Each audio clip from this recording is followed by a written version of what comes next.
কোনো অশান্তি খুব বড় কিছু হয়নি।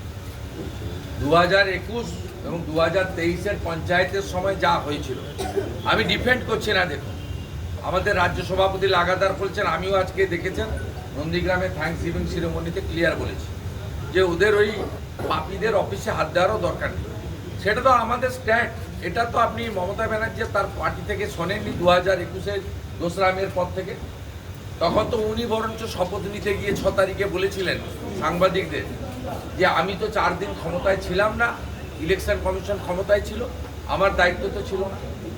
উনি এ কথা বলেছিলেন। আজকে দায়িত্বশীল বিরোধী দল হিসেবে বা শাসক দল হিসেবে পরিণত হওয়া বিজেপি, তার সর্বোচ্চ পোস্ট হচ্ছে রাজ্য সভাপতি।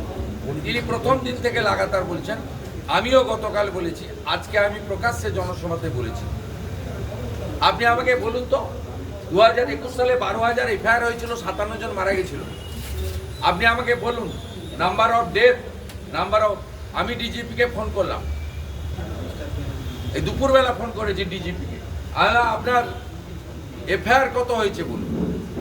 বলে ফিউ নাম্বার, 50টা এফআইআরই হয়নি। 12,000 এফআইআর হয়েছে, ভবানী ভবনে পড়ে আছে। রিটায়ার্ড জাস্টিস মঞ্জুলা চেল্লুরের নেতৃত্বে কমিশন করে দিয়েছিল, 100% এফআইআরকে এফআরটি করে দিয়েছেন। ওই ফাইলগুলো খোলাবো। কি ঘটেছে বলুন, ইনসিডেন্ট বলুন, কোন গ্রাম কোথায় হয়েছে বলুন, স্পেসিফিক বলুন।